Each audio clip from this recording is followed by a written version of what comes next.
All right, so let's start talking a little bit more about Green Juju freeze-dried raw in particular, and what is so special about the Green Juju formulation, and also what values were you kind of like adhering to when you made these recipes? So like, what values are these recipes based on? This is the really cool part about how we work. I call Billy my food designer because like I have these ideas and then we collaborate on these ideas and I'm like, okay, I want it to be this, this, or this way, and he'll throw some things in there and then he will formulate it. And then we get this amazing idea that's been living in my head and partially in his head, and it becomes real. And so I was talking about my dogs earlier, both who are not here anymore, but they both had such particular needs. Novel proteins were a huge theme for us because they couldn't tolerate so many different proteins. And then, so I guess my three things on this were novel proteins, no synthetic vitamins or minerals, and no fish oil, because I found that to be a huge trigger for both dogs. And that was kind of the kicker in looking at any other brand. There is always a fish oil. Even if it's like a fermented cod liver oil, something that is traditionally seen as really healthy, my dogs just couldn't do it. And so it became really, really hard to find complete and balanced, pre-made diets. I had 2 babies at the time, and like making my own food just wasn't something I could do. So yeah, those were kind of like the 3 core principles that the food was built on. And using high organ meat, we were able to achieve not using synthetic vitamins or minerals. We were able to get everything out of the organ meat. And then by sourcing things correctly, which Billy can talk more about, but we were able to get the correct omega-3 to 6 ratios and not need that fish oil. So that is kind of the basis of the dream food. And now Billy can dive into his world on it. Yeah. You're frozen? Oh, you are frozen. I mean, honestly, Can you hear me? Billy's having trouble, but I know that like when you are using pasture-raised meats, it's just a completely different ball game. Like, and a lot of people don't actually understand that. Like a cow that's only consuming grains and corn is going to be completely different, or it's going to have a completely different nutritional profile than a grass-fed pasture-raised cow. So, and then doing that for all these different ruminant animals is like, you just have a much more nutrient dense meat, which you will then have a much nutrient dense raw pet food. And I love that you just mentioned fish oil, because that was one of the biggest things in our store. We said we will not stock anything with fish oil.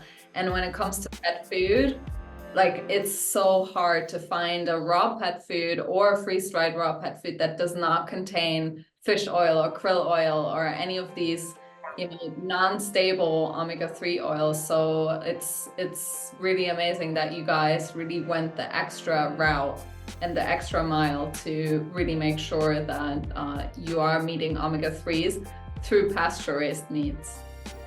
And that was my dream, but it was all Billy's doing. But for me, just as a meat-eating person, this was such a cool experience to, we ran the omega-3 to 6 ratios on the actual protein. So not on the food, but just on the raw materials.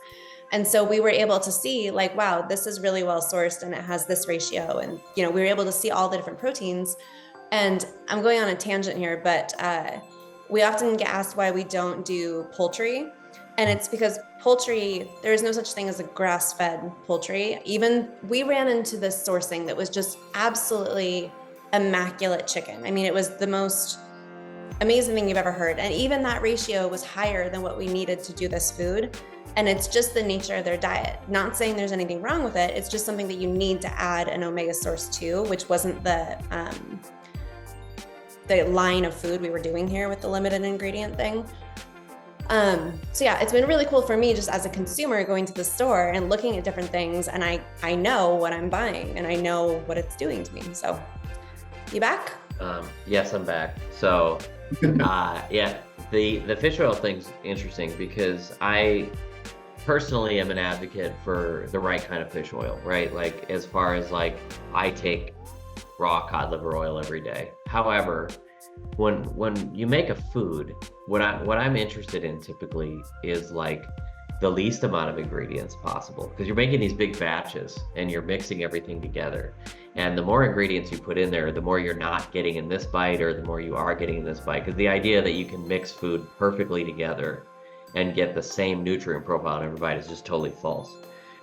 So we didn't want to do that. I also don't love the idea of adding oil to a food mixture and then essentially creating it, essentially mixing that all together and exposing that to air over time. You know, when I am traveling myself, I use cod liver oil capsules, and I know that they're not really going to oxidize because they're in those capsules. Or the one I use at home, I'm screwing it tight. You know, I'm taking all those precautions to be able to do that.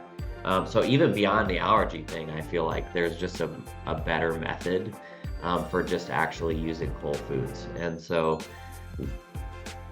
when we introed this, you said something that meant a lot to me, which was that you could see that we were making new things. And that is really the goal of, I think, what me and Kelley are bringing to the market is to push better health outcomes, and to also not look at things and go, this is how we've done things in the past, therefore this is the right way to do it. And I think we really sort of like bucked tradition when it came to taking out all the muscle meat, or most of the muscle meat, and replacing that with heart, which is much more nutrient dense. And then also using more kidney and liver as well, because we aren't just going off of theoretical, like, oh, if you used more than 5% liver, you could get a fat soluble vitamin toxicity, because we really don't see those in humans or animals from actual food, right? Because you have those fat soluble vitamins that exist together in their natural state, and help to metabolize each other. So for us, it was like really cool and simple, because what we can do is we can take, when you get 99% of the vitamin profile from liver and kidney, which, you know, liver and kidney and or liver, depending on what formula you use, you're getting the most efficient version of those vitamins. So you're not getting beta carotene that the dog is really bad at converting into vitamin A. You are getting retinol vitamin A, which is the prorated, or the already mated, wow, that was a terrible sentence there. I'm highly critical of how I talk. So, which is the already made version of the vitamin itself, which will store it until it's used. And so to be able to make a food that's complete and balanced for dogs and cats,